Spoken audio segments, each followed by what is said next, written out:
میں آپ کو تحدیث نعمت کے طور پر کہتا ہوں، تحدیث نعمت کے طور پر، میں اپنی بڑائی کے لیے نہیں کہتا. آج اس لیے صرف اظہار کر رہا ہوں کہ میں یہی رات رہی ہوگی یا اس سے پہلی والی رات رہی ہوگی، مجھے اندر ایسا بند کر دیا گیا تھا کہ دن و رات بھی معلوم نہ پڑے ہیں. نمازوں کے وقت کا خیال اندازے پہ کرنا پڑ جائے. جس کو ایسی ہائی سیکیورٹی کہا جاتا ہے جہاں پرندہ بھی پر نہیں مارتا، وہ تو دنیا بھر کو معلوم ہے میرا جرم کیا تھا. ہمارا جرم صرف اتنا ہے، جرم اتنا ہی ہے کہ حق بولتا ہوں برملا، چاٹنا کسی کے تلوے ہے نہیں فطرت میری. میں آپ کو ایک بات بتا رہا ہوں، 4 یا 5 دن سے بھوک اور پیاس کی شدت تھی. ایک لقمہ بھی میں نے کھایا اور پیا نہیں تھا، اور موت کا انتظار کر رہا تھا، شاید موت آ جائے گی. لیکن جس جگہ پر میں لیٹا ہوا تھا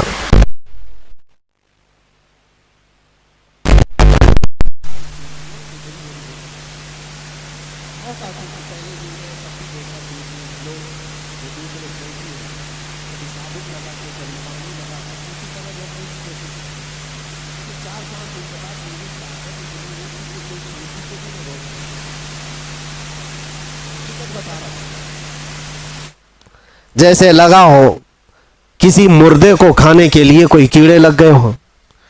پھر دل ہی دل میں احساس ہونے لگا کہ شاید میری موت ہو گئی ہوگی اور یہ کیڑے کھا رہے ہوں گے، کیونکہ غشی آ جاتی تھی، غنودگی آتی تھی تو لگتا تھا ہم کوئی دوسری دنیا میں. کوئی انسان تو دکھتے نہیں تھے، سورج بھی نہیں دکھتا ہے، اندھیرا ہے. 3 سے 4 گھنٹے اس طرح سے لیٹے رہے. چونٹیاں ادھر کاٹیں گی ادھر کاٹیں گی، گردن پہ آ گئی، چہرے پہ آ گئی، جسم میں آ گئی. ظاہر سی بات ہے لگ تو رہا تھا، افطاری کا وقت قریب تھا. اب اس کے آگے کے معاملات جو میرے ساتھ ہوئے وہ میں ایکسپلین نہیں کر سکتا، لیکن اتنا بتانا چاہتا ہوں. طاقت آئی، جس نے بھی اٹھایا مجھے، کون تھا، کس نے اٹھایا، اللہ ہی بہتر جانے.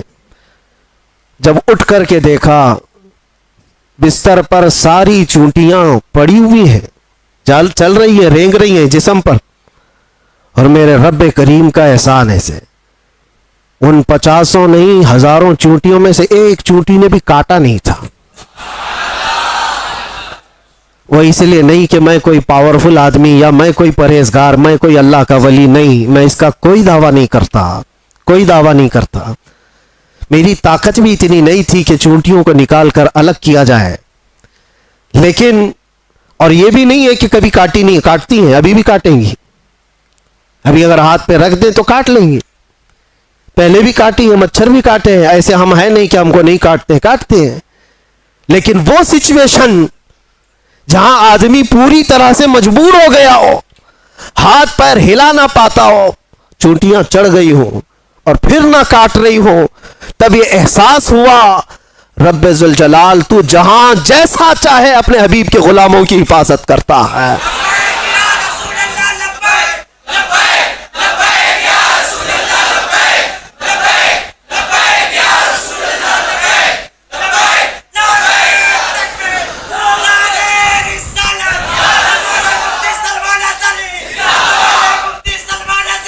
آپ کو مجھے وہ حدیث یاد آئی جب صحابہ اکرام رضوان اللہ تعالیٰ علیہ مجمعین کی ایک جماعت کو اللہ کے نبی صلی اللہ تعالیٰ علیہ وسلم نے تبلیغ کے لیے بھیجا تھا. 70 صحابہ اکرام میں جب وہ تبلیغ کے لیے گئے تھے، کفار و مشرکین نے دھوکے سے ان سارے صحابہ کو شہید کر ڈالا تھا، سارے صحابہ کو شہید کر دیا تھا، اور 3 بچ گئے تھے. 3 میں سے وہ صحابہ کو قید کر لیا تھا، اور قیدی ایسا بنایا تھا کہ 24 گھنٹے ان کی نگرانی پر بیٹھے رہتے تھے، زنجیروں سے باندھ کر کے صحابہ کو. اس کے بعد ہوا یہ کہ اس میں ایک صحابی حضرت زید بن دسنہ رضی اللہ تعالیٰ عنہ، ان کو ان ظالموں نے نہایت ہی بے دردی کے ساتھ ان کے ہاتھ کی انگلیاں، ان کے پیر کی انگلیاں، ان کے ہونٹ، ان کے کان، ان کے ناک سب کاٹ کر کے شہید کیا تھا۔ ایک غلام مصطفیٰ کو نہایت ہی دردناک انداز میں شہید کیا، اور اس کے بعد ان کی لاش کو لٹکا کر کے رکھا ایک کھمبے سے اور پہرا لگا دیا کہ ان کی لاش کو کوئی لے کر کے نہ جا سکے، کوئی لے کر کے نہ جا سکے۔ دو صحابہ تھے وہاں پر، زید بن دسنہ رضی اللہ تعالیٰ عنہ اور ایک دوسرے صحابی حضرت خباب بن الارت یا خبیب بن عدی رضی اللہ تعالیٰ، دو میں سے کوئی ایک صحابی ہے۔ اللہ کے نبی صلی اللہ علیہ وسلم مدینہ طیبہ میں بیٹھے ہیں، حضور پاک صلی اللہ علیہ وسلم نے فرمایا ظالموں نے میرے غلاموں کو شہید کیا ہے میرے غلاموں میں سے کوئی جو بچے ہوئے میرے ان صحابہ کی لاشوں کو لے کر کے آئے میرے پاس؟ دو جری صحابہ تھے، حضرت طلحہ، حضرت زبیر رضی اللہ تعالیٰ عنہ، گھوڑا لے کر یہ دو ہی لوگ نکلے تھے۔ تقریباً 500 کے قریب کفار جس کی پہرہ داری کر رہے ہیں، ان پہروں میں سے وہ صحابہ کی لاش کو لانے کے لیے صرف نبی کے دو غلام نکلے تھے۔ انہوں نے کہا ہم لے کر کے آئیں گے، اور جب یہ دو صحابہ نکل کر کے آئے تھے، رات میں بھی اور دن میں بھی پہرے داری میں بیٹھے ہوئے کفار و مشرکین دو صحابہ کی لاشوں پر۔ اب سوچیے آپ، رات کے وقت یہ پہنچے تھے دونوں صحابہ، اور جیسے یہ قریب گئے تو دیکھا پورے تلوار سوتے ہوئے پہرا دے رہے ہیں۔ ان دونوں صحابہ نے اللہ کی بارگاہ میں عرض کیا کہ مولا، ہمارے پاس نہ تلوار کی طاقت، نہ بھالے اور نیزے کی طاقت، ہمارے پاس صرف ایمان کی طاقت ہے۔ ہم تجھ پر یقین رکھتے ہیں اور تیرے نبی پر ایمان رکھتے ہیں، تو اگر مدد نہیں کرے گا تو دنیا ہم سے کس طرح کا سلوک کرتی ہے۔ دیکھا یہ دونوں صحابہ دعا کر رہے تھے، وہ سارے کفار و مشرکین کو اونگ لگ گئی، نیند لگ گئی، ان کے بیچوں بیچ سے گئے اور ان صحابہ اکرام کی لاشوں کو اٹھایا۔ ایک صحابی کی لاش کو اٹھایا اور رکھا اور لے کر نکل پڑے، دوسرے وہاں پر موجود رہ گئے۔ جب تک وہ جاگے تو وہ صحابی رسول جو وہاں رہ گئے تھے، تو ظالموں نے یہ سوچا کہ کسی نہ کسی طرح ان کو بھی یہ لے جائیں گے، ان کو کسی طرح سے یہاں کاٹ کاٹ کر کے ٹکڑے ٹکڑے میں بدل دیا جائے۔ تو جیسے ہی اس بری نیت کے ساتھ قریب آئے، شہد کی مکھیوں کا ایک چھتا پورا اس صحابی کے اطراف لگ گیا، اتنی خطرناک مکھیاں آ گئیں۔ وہ صحابی رسول جن کی لاش وہاں پر موجود ہے، پوری مکھیاں، شہد کی مکھیاں، اور کفار و مشرکین میں سے کوئی قریب جاتا تو اتنا ڈنک مارتی تھی کہ وہ سوج جاتا تھا اور زہر چڑھ جاتا تھا۔ وہ شہد کی مکھیوں سے خوف کھا کر سارے بھاگ گئے۔ اس صحابی رسول کی جسم کو، ان کی لاش کو کوئی ہاتھ نہیں لگا سکا، ہاتھ نہیں لگا سکا۔ یہ واقعہ میرے ذہن میں آنے لگا کہ یہ رب تبارک و تعالیٰ کا دستور ہے، اپنے حبیب کے غلاموں کو کبھی شہد کی مکھیوں سے اور کبھی چونٹیوں سے حفاظت کرتا ہے۔ جب وہ اپنے نبی پاک کی حفاظت غار ثور میں مکڑی کے جالے سے کرتا ہے، تو اے غلامان مصطفیٰ، کیا تمہارا ایمان کمزور ہے؟ اگر رب چاہے آج بھی تمہاری حفاظت صرف ہواؤں سے فرمائے گا، صرف ہواؤں سے فرمائے گا۔ بڑے بڑے نمرود آئے اور بڑے بڑے فرعون آئے جن کو اللہ تعالیٰ نے ہلاک و برباد کیا۔ نمرود کو ایک مچھر سے اور فرعون کو صرف پانی سے غرق کیا، اور انتظار کرنا ہمارے دور کے فرعون کے لیے بھی کوئی مچھر ضرور آئے گا۔ ہر دور کے نمرود اور ہر دور کے فرعون کا انجام وہی ہوتا ہے جو اس کے ظلم کا انجام ہوتا ہے۔ اس لیے کہ قرآن میں اللہ تعالیٰ فرماتا ہے وَمَا اللَّهُ بِغَافِلٍ عَمَّا يَعْمَلُ الظَّالِمُونَ، اللہ تبارک و تعالیٰ ظالموں کے کام سے بے خبر نہیں ہے، ہر چیز دیکھ رہا ہے۔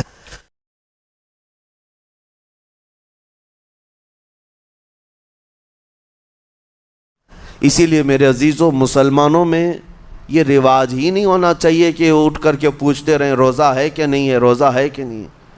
مسلمان ہے تو روزہ ہے، اور یہ کوئی آپشنلی عبادت نہیں ہے کہ 4 رکھ لیا 2 نہیں رکھا، آپشنلی نہیں، یہ فرض عین ہے۔ ایک روزے کو چھوڑنے کا گناہ فرمایا گیا 600 سال تک اسے دوزخ میں رکھا جائے گا، 600 سال تک۔ یہ معمولی چیز نہیں ہے. اور جن کے میرے عزیزو برا ہے ان لوگوں کا، برا ہے ان لوگوں کا، برا ہے ان لوگوں کا جن کو میرے آقا صلی اللہ تعالیٰ علیہ وسلم نے دعائے ہلاکت فرمائی. اس سے بدنصیب کوئی ہو سکتا ہے جن کے لیے رسول رحمت صلی اللہ تعالیٰ علیہ وسلم کی دعائے ہلاکت ہوئی ہو؟ حضور صلی اللہ تعالیٰ علیہ وسلم ایک دن مسجد نبوی شریف میں تشریف لے جا رہے تھے. منبر پر آپ نے قدم رکھا، آمین کہا. پھر دوسرے زینے پر قدم رکھا، آمین کہا. تیسرے زینے پر قدم رکھا، آمین کہا. خطبہ مکمل کیا. صحابہ نے پوچھا یا رسول اللہ صلی اللہ علیہ وسلم ہر زینے پر آپ قدم رکھتے ہوئے آمین کس لیے کہہ رہے تھے؟ سنو، رسول پاک صلی اللہ علیہ وسلم ارشاد فرماتے ہیں کہ میں جب پہلے زینے پر قدم رکھا تو سید الملائکہ جبرائیل امین آئے اور دعا کرنے لگے. کیا دعا کیا؟ یوں کہا یا رسول اللہ صلی اللہ علیہ وسلم وہ شخص ہلاک و برباد ہو جائے جو آپ کا نام سنے اور پھر اس کے بعد درود نہ بھیجے. حضور فرماتے میں نے آمین کہا. حضور کا نام سنتے ہی آپ کی زبانوں پر درود آ جانا چاہیے. اللہم صلی علی سیدنا محمد وآلہ وصحبہ وبارک وسلم. میرے آقا فرماتے ہیں دوسرے زینے پر قدم رکھا تو جبرائیل امین نے یوں کہا یا رسول اللہ صلی اللہ علیہ وسلم وہ شخص ہلاک و برباد ہو جائے جو زندگی میں اپنے ماں اور باپ میں سے کسی ایک کے بڑھاپے کو پایا اور ان کی خدمت کر کے جنت نہیں حاصل کر سکا بلکہ ان کو ایسے ہی چھوڑے رکھا، ایسا شخص برباد ہو جائے. حضور فرماتے میں نے آمین کہا. پھر جبرائیل امین نے کہا تیسرے زینے پر قدم رکھتے ہی میرے آقا فرماتے ہیں جبرائیل نے یوں دعا کی کہ اے اللہ کے رسول وہ شخص ہلاک و برباد ہو جائے جو رمضان کا مہینہ پایا لیکن اس کا ادب نہیں کر سکا، اس کا احترام نہیں کر سکا. حضور فرماتے میں نے اس پر بھی آمین کہا. جس کی ہلاکت کے لیے جبرائیل امین دعا کر رہے ہوں اور اس دعا پر سید الانبیاء آمین کہہ رہے ہوں، ایسے شخص کی بربادی کا کیا انجام ہو سکتا ہے؟ وہ کتنا بد نصیب ہوگا. اسی لیے میرے عزیزوں مسلمانوں میں یہ رواج ہی نہیں ہونا چاہیے کہ اٹھ کر کے پوچھتے رہیں روزہ ہے کہ نہیں ہے، روزہ ہے کہ نہیں ہے. مسلمان ہے تو روزہ ہے. اور یہ کوئی آپشنلی عبادت نہیں ہے کہ 4 رکھ لیا 2 نہیں رکھا، آپشنلی نہیں، یہ فرض عین ہے. ایک روزے کو چھوڑنے کا گناہ فرمایا گیا 600 سال تک اسے دوزخ میں رکھا جائے گا. 600 سال تک. یہ معمولی چیز نہیں ہے. اور جن کے پچھلے روزے قضا ہو چکے ہیں معاف نہیں ہوں گے. تھپڑ مار لیں گال پہ، توبہ توبہ کر لیں، معاف نہیں ہوں گے. توبہ تو کرنے کے ساتھ ساتھ قضا بھی کرنا ہوگا. جب موقع ملے سال بھر میں اپنے چھوٹے ہوئے روزوں کو واپس کرنا ہے. اس کی اہمیت میں آپ کو بتا دوں، ایک روزہ اگر جان بوجھ کر کے کسی نے توڑا یا چھوڑا تو جانتے ہیں اس کا کفارہ کیا ہے؟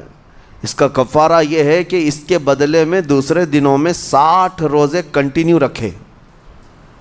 رمضان کا ایک روزہ پورا کرنے کے لیے 60 روزے رکھنے پڑ جائیں گے. ہاں اگر کسی عذر کی وجہ سے، کسی تکلیف کی وجہ سے چھوڑا تھا، بیمار تھا یا سفر میں تھا یا تکلیف کی شدت تھی، اس وجہ سے روزہ چھوڑا تھا، تو اس کے بدلے میں ایک روزے کی قضا ایک ہی روزہ ہوگی. لیکن بغیر کسی عذر کے، شہوت کی وجہ سے، نفس پرستی کی وجہ سے توڑا تھا یا چھوڑا تھا تو پھر 60 روزے رکھنے پڑ جائیں گے. اس سے اندازہ ہوتا ہے کہ ایک روزے کی اہمیت کیا ہے رمضان کے. اسی لیے میرے عزیزو یہ روزے آسان ہیں، روزے آسان ہیں، اس کو رکھ لو، اس کی جزا بہت بڑی ہے، اس کی جزا بہت بڑی. ویسے بھی آپ دوسرے دنوں میں لیٹ ناشتہ کرنے کے بھی عادی ہیں. ممبئی والوں کا تو حال یہ ہی ہے، 12 بجے کے بعد 1 بجے 2 بجے تو ان کے ناشتے ہوتے ہیں. دوپہر کا کھانا تو شام 5 بجے ہو رہا ہوتا ہے. بس وہ ناشتہ سکپ کرنا ہے. دوپہر کے کھانے جو آپ کے ہوتے ہیں اس سے اور تھوڑا ایکسٹینڈ کر لیں تو افطاری کا وقت آ جاتا ہے. کوئی بہت بڑی دقت کی بات نہیں، کوئی بہت بڑے بوجھ کی بات نہیں، آسان ہے. آج الحمدللہ ہمارے 5 سال 6 سال کے بچے روزہ رکھ لیتے ہیں، تو بڑوں کو تو اللہ نے جو طاقت عطا کی ہے، روزہ ہرگز ترک مت کرو۔ لیکن ساتھ میں آج یہ میسیج ضرور دوں گا، نیت یہ کرو کہ مجھے تقوی مل جائے، مجھے پرہیزگاری مل جائے، اور یہ آپ کو خود چیک کرنا ہوگا۔ روزانہ رات کو نماز میں کھڑے ہو جاؤ تراویح کے، دیکھو کہ کتنی تبدیلی آ رہی ہے۔ آج میں نے روزہ افطار کیا، میرے اندر بدلاؤ آیا کہ نہیں آیا؟ اور اگر نہیں آ رہا ہے، کوئی تبدیلی نہیں آ رہی ہے، تو اس کا مطلب ہے آپ تقوی نہیں حاصل کر رہے، آپ تو روز مرہ کی روٹین پر چل رہے ہو۔ روٹین پر چلنے کا مطلب یہ روزہ نہیں ہے۔ روزہ تقوی دے کر جاتا ہے بندے کو، روزہ خوف خدا دے کر جاتا ہے بندے کو۔ اسی لیے میرے عزیزو، آج دیکھیں آپ بہت ساری برائیوں سے رمضان میں بچ جاتے ہیں، تھوڑی اور محنت کی ضرورت ہے۔ ہم نے دیکھا ہے بہت سارے گھروں میں، باقی عیاش گھروں کی مجھے کوئی وہ نہیں ہے، ان سے کوئی لینا دینا نہیں، لیکن نارمل مسلمانوں کے گھروں میں بھی ہوتا یہ ہے، عورتیں بچوں کو تلقین کرنا شروع کر دیتی ہیں، گانے بند کرو، ٹی وی بند رکھو، بہت ساری چیزیں بند رکھو کہ رمضان آیا ہوا ہے۔ اور رمضان میں اگر ٹی وی لگا بھی لیا تو کچھ اسلامک چیزیں دیکھنے لگ گئے۔ ماحول تم نے خود ہی بدلا ہے اپنے گھر میں، کچھ چیزوں کو آپ نے بدلا ہے، اور کچھ چیزوں کا ادب آپ نے کرنا شروع کیا ہے۔ اسی کو اور تھوڑی سی محنت کے ساتھ بڑھا لیا جائے، قسم رب ذوالجلال کی ہر برائی رمضان میں ہی آپ سے ختم ہو جائے گی۔ جس کی کوئی چیز چھوڑنے پر نہیں چھوٹتی ہے، وہ رمضان میں کر کے دیکھ لے، اللہ کی بارگاہ میں یاد کرے کہ مولا دن بھر میں تیری رضا کے لیے بچ رہا ہوں، مجھے میری باقی زندگی میں ان گناہوں سے بچا لے۔ وہ رحمان ہے، جب وہ تمہیں اس کے بدلے میں جنت دیتا ہے تو یہاں برائیاں کیوں نہیں چھڑواتا؟ یقیناً وہ برائیوں کو تم سے دور کرے گا۔ قرآن کا فرمان عالی شان لعلکم تتقون، اسی پر میں نے آپ کے سامنے بات رکھی ہے۔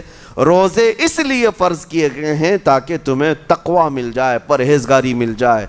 بعض لوگوں کو دیکھا گیا ہے رمضان المبارکہ میں بھی وہ اپنی بری حرکات سے باز نہیں آئے، ان کی روٹین ویسی ہی جاری رہی، نعوذ باللہ نظروں کی خطائیں بھی باقی رہیں۔ اور سب سے بری چیز یہ ہے کہ رمضان میں شیطان کی نیابت اگر کوئی کر رہا ہوتا ہے تو تمہارا یہ موبائل فون ہے۔ اکثر لوگ یہ سمجھتے ہیں کہ اس موبائل فون کو ہم استعمال کرتے ہیں تاکہ ٹائم پاس ہو جائے، روزہ کا وقت قریب آ جائے۔ اس ٹائم پاس کے چکر میں تم کیا کیا دیکھتے رہ جاتے ہو، اور کہاں تک یہ چیزیں پہنچاتی ہیں تمہیں اندازہ بھی نہیں ہوتا، احساس بھی نہیں ہوتا۔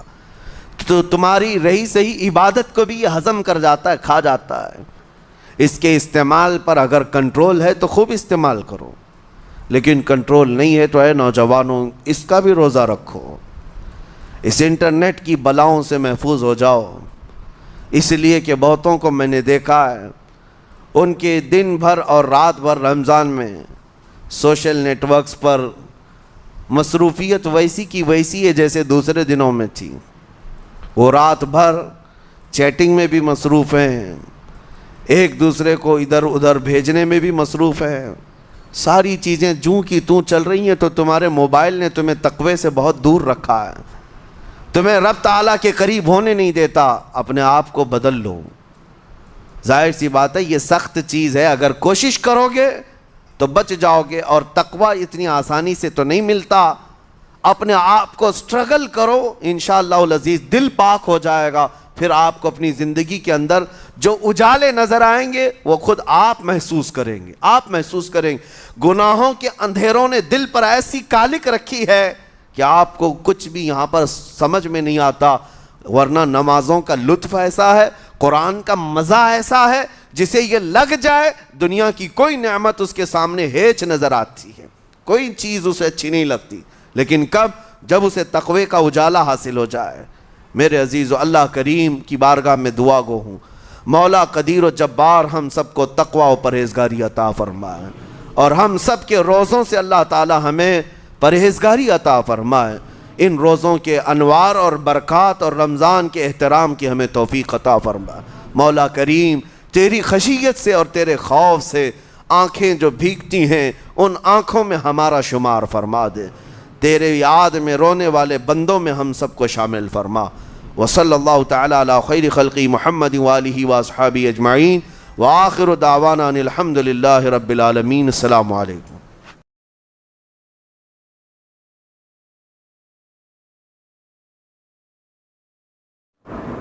روزے میں کثرت کر سکتے ہیں یا نہیں؟ کثرت کا مطلب اب یہاں ورزش پوچھ رہے ہوں گے، یعنی جیم کرنے والے لوگ. بالکل کریں، اگر بھوک نہیں لگتی، آپ کو پیاس نہیں لگتی ہے تو کوئی حرج نہیں ہے، آپ کثرت کر سکتے ہیں.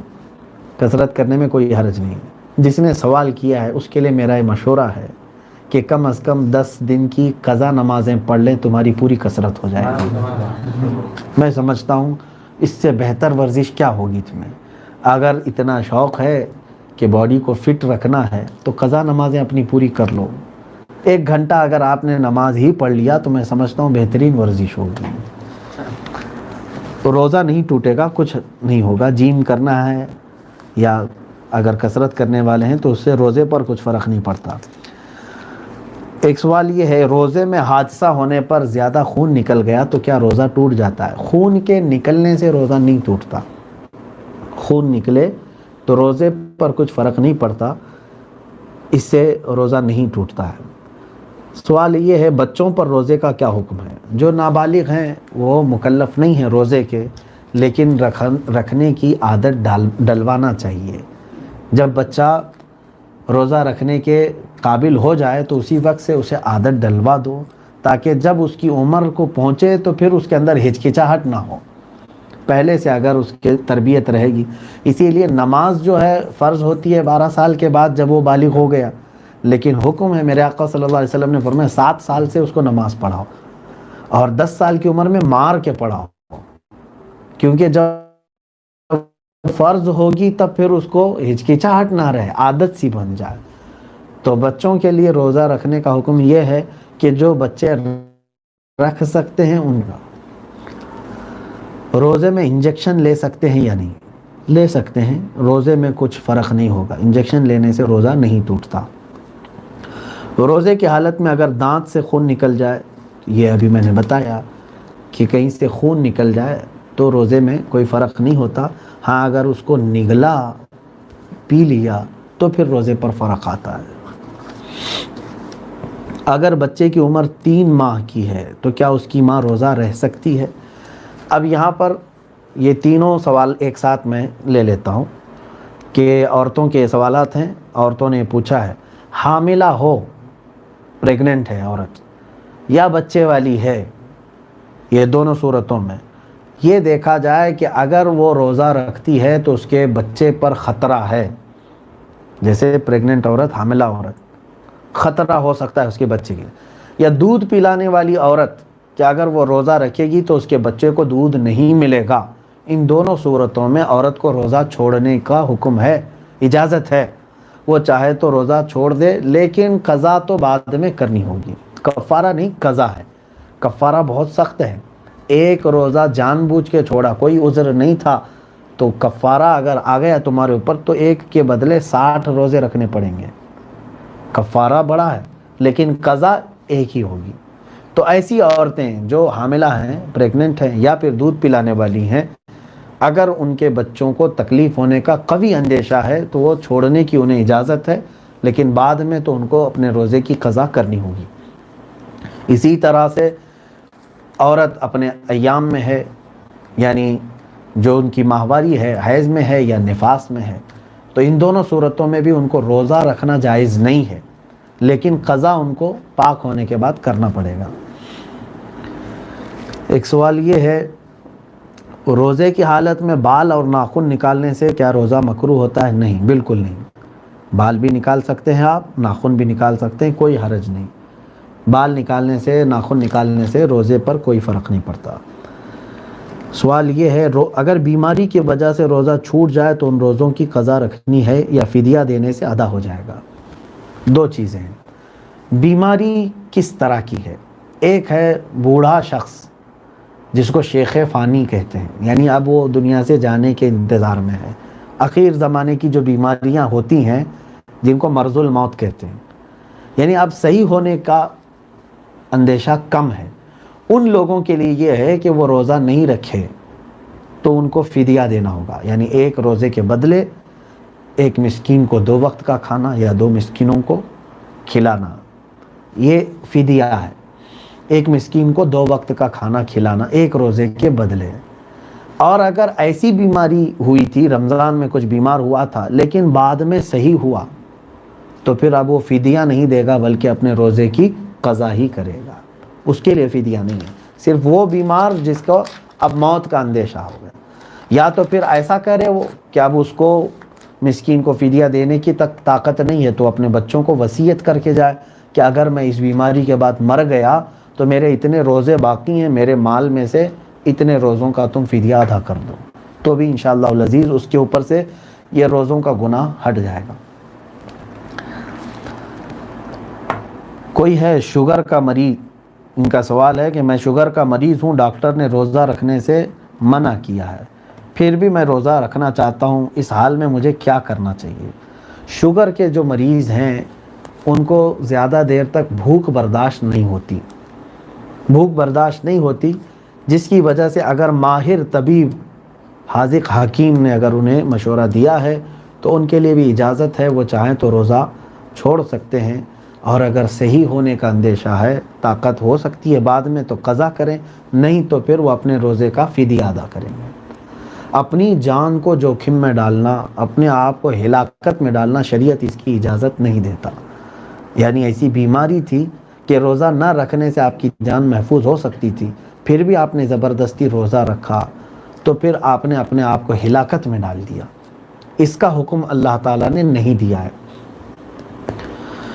افطار کی دعا کے متعلق، یہ روزہ کھولنے کے پہلے پڑھنی چاہیے، بعد میں پڑھنی چاہیے؟ ہر بار بتایا جاتا ہے، جو دعا کے بارے میں آپ کہہ رہے ہیں اللہم انی لک صمت و بک آمنت وعلیک توکلت وعلی رزقک افطرت فتقبل منی، یہ جو دعا ہے روزہ کھولنے کے بعد پڑھنی چاہیے، افطار کے بعد پڑھیں۔ اس کا معنی ہی یہ ہے اے اللہ میں نے تیرے لیے روزہ رکھا، تیرے رزق پر میں نے افطار کیا، کرنے کے بعد ہی تو کہنا چاہیے میں نے افطار کیا۔ ایک چیز یہاں پر اور بھی میں بتا دوں، نیت جو روزے کی ہم کرتے ہیں نویت ان اصوم غدا للہ تعالی، تو یہ لوگ سمجھتے ہیں کہ فرض ہے، واجب ہے، پڑھنا واجب نہیں ہے، دل کے ارادے کا نام نیت ہے۔ سحری کرنے کے وقت آپ نے دل میں ارادہ کر لیا کہ میں آج کا روزہ رکھ رہا ہوں، بس وہ نیت ہو گئی آپ کی، زبان سے کہہ لینے میں افضل ہے، ثواب ہے، لیکن وہاں پر ایک لفظ استعمال ہم کرتے ہیں غدن، نویت ان اصوم غدن للہ تعالی، تو یہ اگر سحری کے وقت کر رہے ہوں تو غدن کا لفظ کہیں، پھر اگر فجر کی نماز کے بعد پڑھ رہے ہوں آپ تو الیوم کا استعمال کریں، غدن کہتے ہیں کل کو۔ نویت ان اصوم غدن کا مطلب ہوا میں نے نیت کی کل کے روزہ رکھنے کی، تو کل تھوڑی نہ ہے، فجر کے بعد جب آپ کہیں گے تو یوں کہیں گے نویت ان اصوم الیوم، میں آج کے روزے کی نیت کیا، تو الیوم غدن اس میں فرق کریں۔ اس سے بہتر ہے کہ آپ اردو میں نیت کر سکتے ہیں کہ اللہ میں نے آج کے روزے کی نیت کر لی، تو میرا روزہ قبول فرما لے، بس آسان ہے۔ ہاں، اب یہاں پر کسی محترمہ نے یہ سوال کیا ہے، کیا روزہ میں لپسٹک اور لائٹ میک اپ کرنا جائز ہے؟ اللہ کی پناہ، خاتون محترم لپسٹک ویسی بھی آپ کو بغیر روزے کی بھی نہیں لگانا چاہیے، آپ روزے میں کہاں کا لپسٹک لے رہی ہیں؟ اور پھر سوال کرنے والی بڑی ماہر خاتون ہوں گی، لاک ڈاؤن میں بھی ان کو لپسٹک کی ضرورت پیش آ رہی ہے۔ اللہ کی پناہ، لپسٹک جو ہے جس کو ہماری خواتین استعمال کر رہی ہیں، خاص طور پر کچھ ایسی چیزوں سے بنی ہوئی ہیں جن میں حرام چیزوں کی آمیزش ہے، میں خواتین سے کہوں گا اس سے بچیں۔ اس کے علاوہ کوئی ایسی چیز ہے جو حرام چیزوں سے نہیں مکس ہے، جیسے کچھ ویسلین بنے ہوئے ہیں ہونٹوں کو نرم رکھنے کے لیے، کریم بنے ہوئے ہیں، یہ اگر عورتیں استعمال کرتی ہیں تو جائز ہے، ان کے لیے کوئی حرج نہیں، اس میں اگر گلابی رنگت بھی آ گئی ہے تو کوئی حرج نہیں، لیکن لپسٹک کا استعمال جو ہے خاص طور پر میں نے جہاں تک اپنے معلومات حاصل کی ہیں اس میں حرام چیزوں کی آمیزش ہے، ملاوٹ ہے، جس کی وجہ سے عورتوں کو یہ استعمال کرنا صرف روزے میں نہیں، پوری زندگی میں دوسرے وقتوں میں بھی حرام ہے۔ حرام و ناجائز چیز کو آپ لائٹ میک اپ کی بات کر رہی ہیں، لائٹ میک اپ کیا، فل میک اپ بھی کر سکتے ہیں، رمضان میں فل میک اپ بھی کر سکتے ہیں، مگر یہ سمجھ کر کے چلیں کہ اس میں کوئی بھی حرام چیزوں کی آمیزش نہ ہو، اور پھر میک اپ کسی اور کے لیے نہیں، عورت اپنے شوہر کے لیے کرے، یہ بہتر ہے۔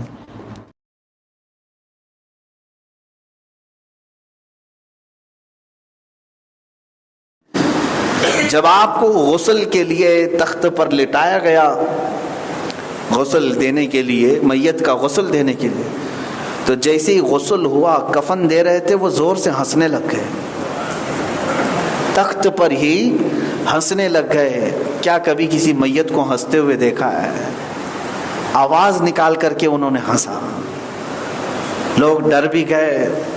اس کے بعد پھر، اور اسی طرح سے ایک روایت میں نے آپ کو شاید بتایا ہو اس سے قبل، شارح مسلم امام نووی نے اس کو نقل فرمایا، دو بھائی تھے، یہ تابعین میں سے ہیں، ایک کا نام ربیع ہے، دوسرے کا نام ربعی ہے، ربیع بن حراش اور ربعی بن حراش رضی اللہ تعالی عنہما۔ یہ دونوں کی باتیں تو دیکھیں، محدثین ہیں، یہ حدیث روایت کرتے تھے حضور کی۔ ایک دن دونوں لوگوں نے اچانک یہ قسم کھا لی کہ اب ہم زندگی بھر ہنسیں گے نہیں جب تک جنت میں اپنا مقام نہیں دیکھ لیتے۔ ظاہر سی بات ہے، کس بات کا ہنسنا یہاں پر، ٹھٹا مارنا، کہکا مارنا، کس بات کا؟ ہمیں پتہ ہی نہیں ہمارا ٹھکانہ کہاں ہے۔ جوکس مار رہے ہو، لطیفے کر رہے ہو، محفلیں گرم کر رہے ہو، تمہیں پتہ ہی نہیں قبر میں کیا پٹائی ہونے والی ہے یا آخرت میں کیا ہمارے ساتھ ہونے والا ہے۔ ان دو بھائیوں نے یہ قسم کھا لی، اب ہنسنا ہی نہیں، ہم کو ہنسنا ہی نہیں، جب تک نہیں ہنسیں گے اس وقت تک جب تک ہم اپنا ٹھکانہ جنت میں نہیں دیکھ رہے۔ حضرت ربی جو بڑے بھائی تھے، چند سالوں کے بعد لوگوں نے ان کو دیکھا، یہ کبھی ہنستے بھی نہیں تھے، نہ کسی ہنسی کی محفل میں شریک، لوگوں نے کبھی آپ کو ہنستے نہیں دیکھا۔ کئی سال گزر گئے، کئی سال گزر گئے، چہرے پر ہنسی نہیں تھی۔ وہ یہی کہتے تھے کہ میں جب جانتا ہی نہیں میرا انجام کیا ہونے والا ہے تو میں کس بات کی ہنسی ہنسوں۔ وہ بندہ ہنسے جس کو اپنا سب معلوم ہو، آخر میں ٹھکانہ اس کا اچھا ہو۔ تو پھر کئی سالوں کے بعد حضرت ربیع کا جب انتقال ہوا، علماء بھی حاضر ہوئے، بہت سارے صوفیہ بھی تھے، بزرگان دین، محدثین بھی تھے۔ جب آپ کو غسل کے لیے تخت پر لٹایا گیا، غسل دینے کے لیے، میت کا غسل دینے کے لیے، تو جیسے ہی غسل ہوا، کفن دے رہے تھے، وہ زور سے ہنسنے لگ گئے، تخت پر ہی ہنسنے لگ گئے۔ کیا کبھی کسی میت کو ہنستے ہوئے دیکھا ہے؟ آواز نکال کر کے انہوں نے ہنسا، لوگ ڈر بھی گئے۔ اس کے بعد پھر آپ کو دفنایا۔ ان کے چھوٹے بھائی حضرت ربعی، وہ اس بات پر بھی نہیں ہنسے، ان کا انتقال ہوا، ان کو غسل دیا گیا، کفن دیا گیا، قبر میں رکھا گیا، وہ زور سے ہنسنے لگے، قبر میں ہنس پڑے، اور لوگوں نے باضابطہ ان کے ہنسنے کی آواز بھی سنی۔ تو جو لوگ حاضر تھے انہوں نے پوچھا یہ دونوں بھائیوں کا کیا معاملہ ہے؟ تو حاضرین جو موجود بزرگان دین تھے، علماء تھے، صوفیہ تھے، محدثین تھے، انہوں نے کہا در حقیقت ان دونوں بھائیوں نے قسم اٹھائی تھی، قسم کھائی تھی، اس وقت تک نہیں ہنسیں گے جب تک اپنا ٹھکانہ جنت میں نہیں دیکھیں گے۔ ایک نے غسل کے تختے پر دیکھ لیا، دوسرے نے قبر کی تختی پہ دیکھ لیا، جہاں انہوں نے اپنا ٹھکانہ دیکھ لیا وہاں ہنس پڑے۔ ذالک فضل اللہ یؤتیہ من یشاء، یہ اللہ کا فضل ہے، وہ جسے چاہے عطا کرے۔ لیکن میں آیت یہ پڑھ رہا ہوں میرے عزیزو، اللہ فرماتا ہے وعد اللہ حقا، اللہ کا وعدہ سچا ہے، اللہ کا وعدہ سچا ہے۔ وہ جب بندوں سے وعدہ فرماتا ہے تو قرآن میں دوسری جگہ یوں فرماتا ہے ان اللہ لا یخلف المیعاد، بے شک اللہ وعدہ خلافی کبھی نہیں فرماتا، وعدہ خلافی کبھی نہیں فرماتا۔ اب یہاں ایک مسئلہ میں بتا دیتا ہوں آپ کو، اس میں ایک فرقہ بن گیا، کچھ لوگ گمراہ ہو گئے اس بات کو لے کر۔ جو معتزلہ نام سے ایک فرقہ، جیسے اس زمانے میں وہابی نام سے ایک فرقہ بنا، پہلے ایک فتنہ تھا معتزلہ، ان لوگوں نے اہل سنت و جماعت سے کچھ الگ نئی چیزیں ایجاد کر لی۔ ان کا یہ کہنا تھا کہ اللہ نے وعدہ کیا ہے نیک کرنے والے کو جنت دے گا، نیکی کرنے والے کو جنت، اور برائی کرنے والے کو دوزخ میں بھیجے گا، یہ اللہ کا وعدہ ہے۔ بات صحیح ہے۔ اب ان گمراہ لوگ ہیں یہ معتزلہ، ان کا کہنا یہ ہے پھر قیامت کے دن جو گناہ کیا ہوا ہے، جو گنہگار ہے، اس کی بخشش نہیں ہونی چاہیے، ورنہ اللہ کا وعدہ جھوٹا ہو جائے گا۔ گناہ کیا ہے دنیا میں تو سیدھے دوزخ میں ہی جائے گا، وہ پھر بیچ میدان میں بخشا کر کے پھر اس کو جنت میں بھیجا جا رہا ہے، یہ کیسے وعدہ کے خلاف ہو گیا؟ اللہ تو نے تو وعدہ فرمایا تھا کہ جو نیک کرے گا اسے جنت دوں گا، جو گناہ کرے گا اسے دوزخ دوں گا۔ یہ گناہ کیا پھر بھی تو اسے دوزخ میں نہیں بھیجا۔ تو ان کا عقیدہ یہ تھا بخشش وخشش نہیں ہے، قیامت کے دن کوئی معافی بخشش نہیں ہے، وہاں حساب ہوگا، نیکیاں بھاری ہو گئی تو جنت میں جاؤ، گناہ بھاری ہو گئے تو بخشے نہیں جاؤ گے، دوزخ میں تو جاؤ۔ یہ یہاں بیٹھ کر کے فیصلہ کرتے ہیں کون جنت میں جائے گا کون دوزخ میں جائے گا۔ علماء اہل سنت نے ان کا رد فرمایا، کہا کہ یہ اللہ رب العزت کا دنیا میں قانون ہے، قانون تو یہی رہے گا، اور بنایا کون ہے قانون؟ اللہ نے، کہ نیک کرنے والے کو جنت میں بھیجے گا، برائی کرنے والے کو دوزخ میں بھیجے گا۔ قیامت کے دن قانون بنانے والا خود ہی اگر وہ اپنے قانون میں تبدیل کر کے کسی کو معاف کرے تو تمہارا اس میں کیا فرق ہے؟ وہ بندوں کو پیدا کیا، وہ بندوں کو پالا، اسی نے بندوں کو کھلایا پلایا، اور قیامت کے دن وہ اگر کسی کو معاف کر دے تو یہ تو اس کا اختیار ہے، یہ وعدے کے خلاف ہونا نہیں ہے۔ اگر وہ چاہے تو حساب کے کتاب کر کے دوزخ میں بھی بھیج دے، لیکن اگر وہ فضل کرے تو چاہے تو وہ بندوں کو معاف بھی کرے۔ اسی لیے میرے عزیزو یہ سمجھ لینا کہ یہاں گمراہی نہ آنے پائے، یہ گمراہی نہیں آنی چاہیے۔ گناہگار دوزخ میں ہی جائے گا پکا، یہ تم نہیں ڈیسائیڈ کرو گے، یہ صرف اللہ رب العزت کے دست قدرت میں ہے۔ تفسیر روح البیان میں ایسے دو بھائیوں کا ذکر آیا ہے، ایک بہت نیک تھا اور ایک برا آدمی تھا۔ دوسرا بھائی جو ہے گناہ کرتا تھا، یہ نیک بھائی اسے بار بار سمجھاتا تھا، بھائی چھوڑ دے یہ گناہوں کا راستہ، توبہ کر لے، سیدھے راستے پر آ جا۔ کہتا تھا ٹھیک ہے چھوڑ دوں گا۔ ایک دن ایسا آیا کہ اس نیک بھائی نے اپنے برے بھائی سے کہا تو اب کبھی نہیں سدھرتا؟ یاد رکھیں جملہ کہنے سے پہلے آپ میری اس بات کو نوٹ کریں، اگر آپ کی زندگی میں اتفاق ہو گیا تو ڈر جائیں اس بات سے۔ اس نیک بھائی نے یہ کہہ دیا کہ تیرے اتنے گناہ ہیں کہ اللہ تجھے کبھی نہیں معاف کرے گا، اللہ تجھے معاف کر ہی نہیں سکتا، تیرے لیے دوزخ ہے۔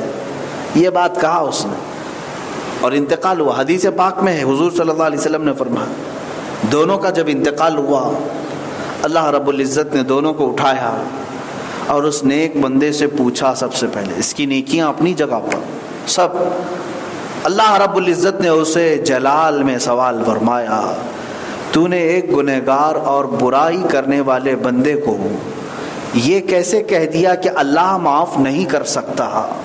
کیا تو نے میرے معاف کرنے والی صفت کو ناپ کر کے دیکھا تھا؟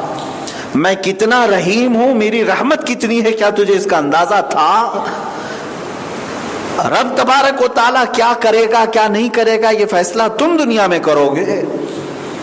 اسی بات پر اللہ نے اس کی پکڑ کی اور فرمایا جس نے گنہگار بندوں کو ہم سے نا امید کیا آج اس کے لیے میں دوزخ رکھا ہوں۔ وہ نیکیاں کر کے بھی دوزخ میں چلا گیا۔ بات اس کا جملہ اتنا تھا کہ اللہ تجھے کبھی معاف نہیں کر سکتا، معاذ اللہ۔ تم فیصلہ کیسے کرتے ہو کہ اللہ معاف کرے گا نہیں کرے گا؟ اللہ کی ذات پر چھوڑ دو، وہ قادر مطلق ہے، مختار کل ہے۔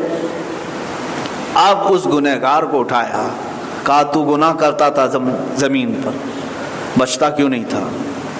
وہ تجھے کئی مرتبہ سمجھایا، سیدھے راستے پر کیوں نہیں آیا؟ وہ گڑ گڑانے لگا، رونے لگا، اور روتا بھی تھا دنیا میں بھی. کہا اے بار الہ، میں 1000 بار چھوڑنے کی کوشش کرتا رہا، نفس کی شرارتیں پھر لے جاتی تھی، توبہ بھی کرتا تھا پھر بھٹک جاتا تھا، لیکن اے مولا مجھے یہ یقین ضرور تھا کہ میں کمزور بہت ہوں اور تو طاقتور بہت ہے. میں کمزور ہوں، کمزور جسم کا مالک ہوں، اور تو شہنشاہ اعظم ہے. تو مجھ جیسے کمزور کو اتنی بڑی طاقت والا خدا کیسے عذاب دے گا؟ میں یہ تیرے بارے میں ہمیشہ گمان رکھتا تھا. رب تبارک و تعالی اپنی رحمت سے خوش ہو کر فرماتا ہے جس نے میرے متعلق جیسا گمان کیا آج میں اس کے ساتھ ویسا ہی سلوک کرتا ہوں. تو نے مجھے رحیم کہا، میری رحمت کے اوپر تیرا یقین زیادہ تھا. اللہ تعالیٰ نے اسے معاف فرمایا اور اسے جنت کی طرف عطا فرمایا، پروانہ جنت عطا کیا ہے.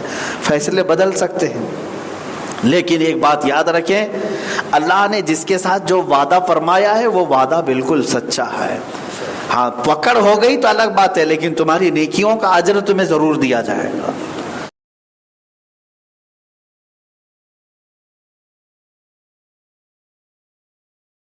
موت اچھی اور بری کیا ہوتی ہے؟ اچھی اور بری کیا ہے؟ مصلی پر امامت کرتے ہوئے موت آئی، بظاہر بہت اچھی موت ہے.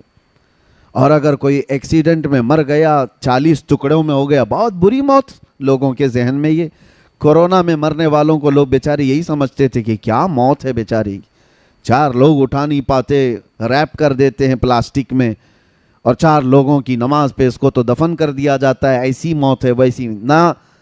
مرنے کے انداز کو دیکھ کر کے موت کو اچھی اور بری آپ کنسیڈر نہیں کر سکتے. ایک بات آپ کو میں بتاؤں، موت اچھی کون سی ہے اور بری کون سی ہے؟ اور جنازے دیکھ کر کے بھی نہیں. جنازے پھولوں سے سج جائیں، لد جائیں، ہزاروں کی بھیڑ ہو جائے، یہ بھی معیار نہیں، کسوٹی نہیں اچھی اور بری موت کا. اچھی اور بری موت کیا ہے؟ اگر غریب آدمی تنہا بھی مر گیا ہو، ایمان پہ مرا ہو تو سب سے اچھی موت ہے. عشق رسول پہ گیا ہے تو سب سے اچھی موت ہے. اور لاکھوں کی بھیڑ میں کفر پہ مرا ہے تو سب سے بری موت ہے. بھیڑ لاکھوں کی ہو اور کفر پہ موت آئی ہے تو وہ سب سے بری موت ہے. اور ایمان پہ مراؤ، ایکسیڈنٹ ہوا ہو، 40 ٹکڑوں میں بدل گیا ہو، اسے چیل کوے کھا گیا ہو، شیر کھا گیا ہو، آگ جلا دی ہو، پانی نے نگل لیا ہو، کچھ بھی ہوا ہو، ایمان پہ مرا ہے تو اچھی ہی موت مرا ہے. یہ بات یاد رکھیں آپ. ایمان پہ مرا ہو، عشق رسول کے ساتھ گیا ہو، وہ اچھی موت ہے. اور باقی اگر ایمان نہیں تھا مرنے کے وقت، پھر چاہے جتنے جلسے جلوس ہو جائے اس کے، وہ کوئی اچھی موت نہیں. اسی طرح سے یہ بھی کہا گیا ہے مدینے میں مرنے کی تمنا سب کی ہوتی ہے، لیکن مدینے میں مرنے کے بعد جو فضیلت ہے مدینے میں مرنے والے کی، وہ ایمان کے ساتھ مرے تو فضیلت ہے. ورنہ منافقین کو جنت البقیع سے نکال کر پھینک دیا جاتا ہے. یہ بھی بات یاد رکھو آپ. ایمان کی حالت میں جو دنیا سے گیا اور مدینے میں مرا ہے، ارے اس کے کیا کہنے ہیں. ارے وہ قیامت کے دن مومنین کی شفاعت کرے گا. میرے آقا صلی اللہ تعالیٰ علیہ وسلم نے فرمایا جنت البقیع کے اس قبرستان سے 70,000 لوگ ایسے نکلیں گے قیامت کے دن جن میں سے ہر میت 70,000 کی شفاعت کرے گی. وہ فضیلت ہے ان کے لیے، لیکن وہ ایمان کے ساتھ گیا ہو، عشق رسول کے ساتھ گیا ہو. اور اسی لیے ہم تمنا بھی کرتے اللہ تعالیٰ اللہم ارزقنا شہادتاً فی سبیلک و موتاً فی بلد حبیبک. اے اللہ تیرے راستے میں ہمیں شہادت عطا فرما اور تیرے نبی کے شہر میں موت عطا فرما. اچھا، ایک صاحب نے مجھ سے سوال کیا تھا کہ شہادت کی بھی طلب کرتے ہیں اور موت مدینے میں بھی، تو اس کا مطلب ہے جنگ ہونا چاہیے مدینے میں. جنگ ہوگی، لوگ ماریں گے تب شہید ہوں گے. مدینے میں جنگ ہوگی، آپ لڑیں گے، آپ کو مارا جائے گا، آپ شہید ہوں گے، تب مدینے میں موت ہوگی. دونوں چیزیں ایک ساتھ کیسے آئیں گی کہ اللہ تیرے راستے میں شہادت عطا کر اور موت مدینے میں عطا کر؟ اس کا مطلب جنگ مدینے میں ہونا چاہیے. سوال مجھ سے یہ کہا، لیکن میں آپ کو بتاتا ہوں میرے عزیزو، ہر شہادت جنگ سے ہی نہیں ہوتی. جو جنگ میں مر جائے صرف وہی شہید نہیں، وہ شہید حقیقی ہے، لیکن اللہ کے نبی صلی اللہ تعالیٰ علیہ وسلم نے شہید کی اور بھی اقسام بیان فرمائی ہیں۔ ہاں، جو ظلمن مارا گیا وہ بھی شہید ہے، لیکن کئی حادثے ایسے ہیں جس میں انتقال کیا ہوا وہ بھی شہید ہے۔ اور کتنی بڑی پیاری بات ہے، یہاں پر شہزادہ مثنی میاں موجود ہیں اور حضور مثنی میاں رحمۃ اللہ تعالیٰ علیہ، جن کو یہ دعا کا مصداق کہا جا سکتا ہے کہ اللہ نے ان کو شہادت بھی عطا کی اور موت بھی مدینے میں عطا کی، دونوں چیزیں ملی ہیں۔ ایک ہے نیچرل ڈیتھ، طبعی موت ہوئی ہو، لیکن ایک ہے حادثاتی موت۔ کچھ حادثے ایسے ہیں جس پر اللہ کے رسول نے فرمایا اسے شہادت کا مقام ہے۔ تو شہید بھی ہوا ہو مدینے میں اور مدینے میں موت بھی ملی ہو، یہ بہت کم لوگوں کو ملتا ہے، بہت ریئر ہے۔ اللہ تبارک و تعالیٰ وہ قسمت ہمیں عطا فرمائے۔ میرے عزیزو، موت کا تذکرہ میں صرف آپ کے سامنے اس لیے کر رہا ہوں کہ یہ کسی کو وقت نہیں دیتی، کسی کو مہلت نہیں دیتی۔ اسی لیے آپ یہ مت سمجھنا کہ عمر ہو جائے گی، بعد میں بچے جوان ہوں گے تو میں داڑھی رکھ لوں گا، نماز کا پابند بن جاؤں گا۔ ارے 17 سال کے جنازے نہیں جاتے؟ کیا 18 سال کے جوانوں کے جنازے نہیں دیکھتے؟ بچوں کے بھی جنازے جاتے ہیں۔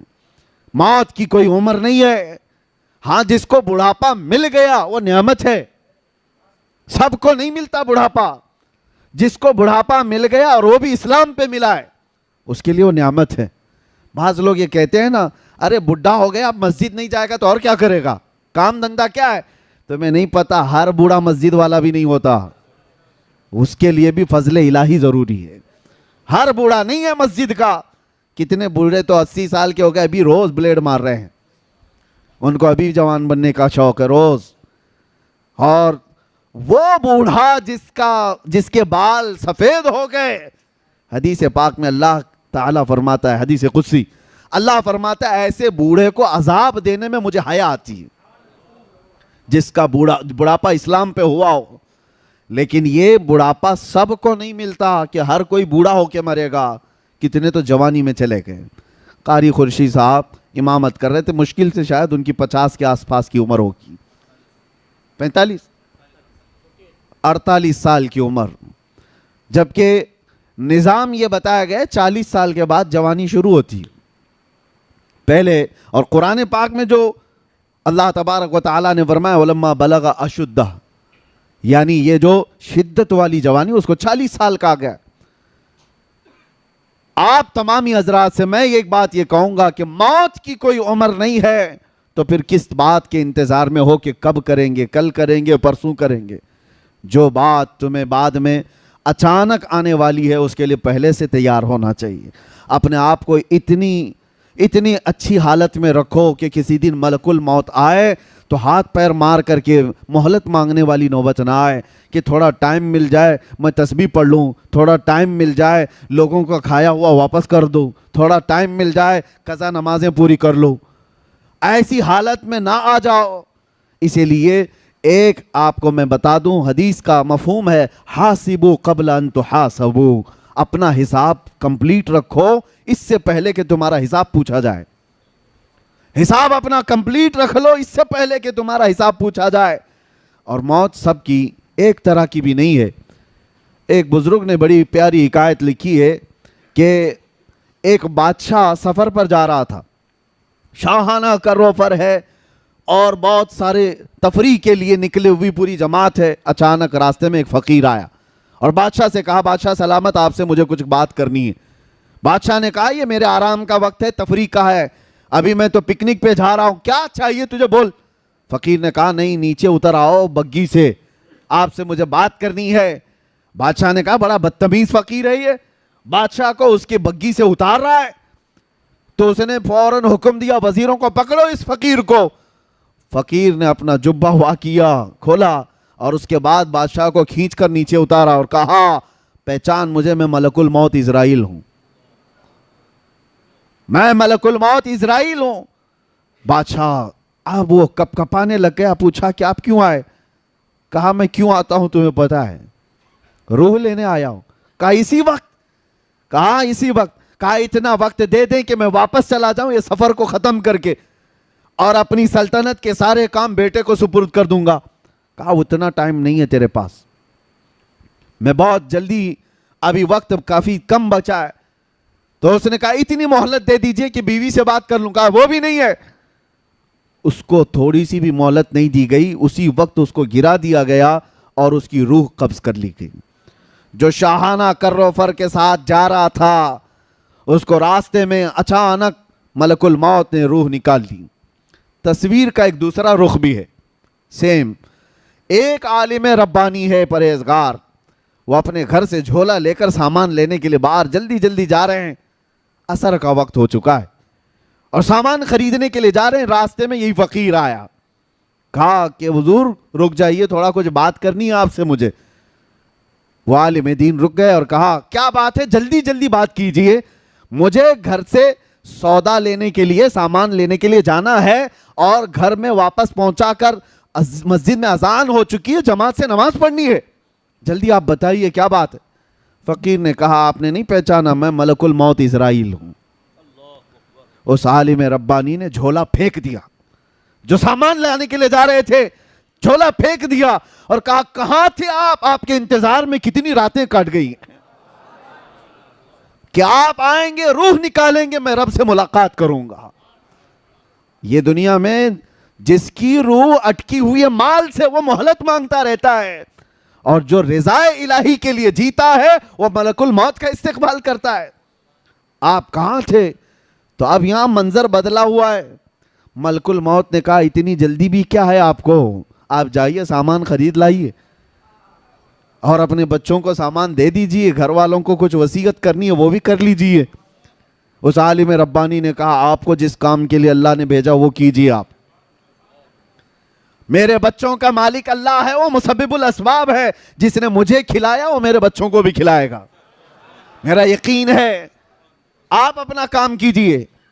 ملک الموت وہاں مہلت نہیں دینا چاہتے اور ادھر کہہ رہے ہیں کہ اور کچھ ہے تو آپ کر لیجئے کام. پھر اس عالم ربانی سے کہا کہ اور کوئی آپ کی خواہش ہے؟ اس عالم ربانی نے کہا اگر آپ اتنا وقت لے کر کے آئے ہیں پہلے سے, اتنی مہلت لے کر کے آئے ہیں پہلے سے, تو خواہش اتنی ہے, گھر نہیں جاؤں گا, اللہ کے گھر جاؤں گا, جس وقت نماز پڑھ رہا ہوں سجدے کے عالم میں جاؤں, آپ روح نکال لیجیے. کیسی خواہش تھی. اور اس عالم ربانی کے ساتھ ان کی خواہش کا خیال کیا گیا. وہ مسجد میں نماز کے لیے گئے اور سجدہ ریز ہوئے, ان کی روح قبض کر لی گئی. یہ سب کے ساتھ نہیں ہے کہ ہر کوئی چاہے تو اس کے ساتھ ہو جائے, ان لوگوں کے ساتھ ہے جو اللہ کی رضا کے لیے جیتے تھے, دنیا میں اس کی رضا کے لیے جیتے تھے, تو موت بھی اللہ تعالیٰ ان کی پسند کے حساب سے لیتا ہے. یہی تو بات ہے میرے عزیزو. موسیٰ علیہ السلام کی موت کے سلسلے میں جو حدیث ملتی ہے وہ یوں ہی نہیں ہے. یہاں پر ایک عقیدہ بھی بتا کر کے جاؤں, تمہارا اور ہمارا جو دنیا سے جانے کا منظر ہے وہ الگ ہے, نبیوں کا مقام الگ ہے. نبیوں کی روح قبض کرنے سے پہلے ملک الموت اجازت لیتے تھے. تمہارے گھر میں اجازت نہیں لی جائے گی, ہاں انبیاء سے اجازت لی جاتی, لیکن وہ موسیٰ علیہ السلام کی روح قبض کرنے کا منظر تو بہت الگ ہی ہے.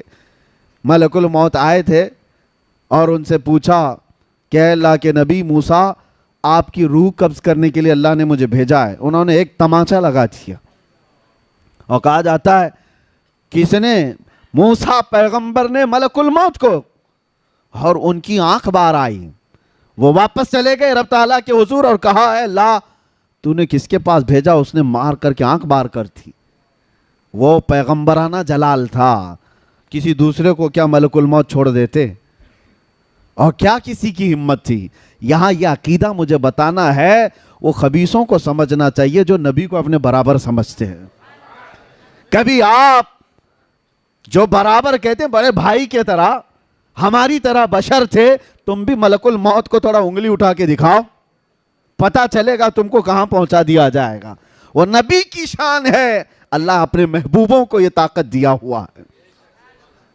اللہ تعالیٰ نے نہیں فرمایا کہ نظام میں خلل ہو گیا, نہیں, رب تعالیٰ نے فرمایا اے اسرائیل جاؤ دوبارہ اور ایک گھنے بالوں والا بکرا لے کر جاؤ اور ان سے کہو کہ اس بکرے کے جسم پر ہاتھ رکھیں, ان کے ہاتھ کے نیچے جتنے بال آئیں گے اتنی عمر ان کی بڑھا دی جائے گی.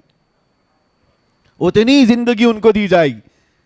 دوبارہ اسرائیل آئے اور موسیٰ علیہ السلام کے پاس بکرا پیش کیا, کہا آپ اس پہ ہاتھ رکھیے, آپ کے ہاتھ کے نیچے جتنے بال آئیں گے اتنی عمر آپ کی بڑھا دی جائے گی. دوسرا کوئی ہو تو کہتا ہے نا کہ 1 سال بڑھ گیا تو چلے ٹھیک ہے, 10 سال بڑھ جائیں گے ٹھیک ہے.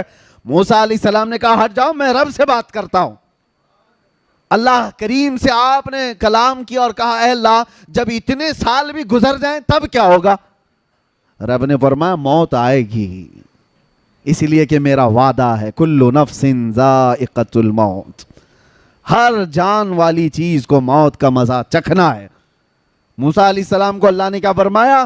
موت تو آئے گی, جتنے سال بھی ہوں گزر جائیں موت آئے گی. تب موسیٰ علیہ السلام نے کہا جب موت آنا ہی ہے تو اب کیا تب کیا. پھر اسرائیل سے کہا کہ مجھے بیت المقدس کے قریب کر دو. زمین کو لپیٹ دیا گیا, آپ کو دم زدن میں بیت المقدس کے قریب کر دیا گیا. وہاں پر ایک قبر کھودی جا رہی تھی, اس میں حضرت موسیٰ علیہ السلام لیٹے اور کہا اسرائیل سے کہ اب میری روح قبض کر لو. یہ شان ہے نبیوں کی کہ ہر ایک کی موت اس طرح سے نہیں آتی ہے.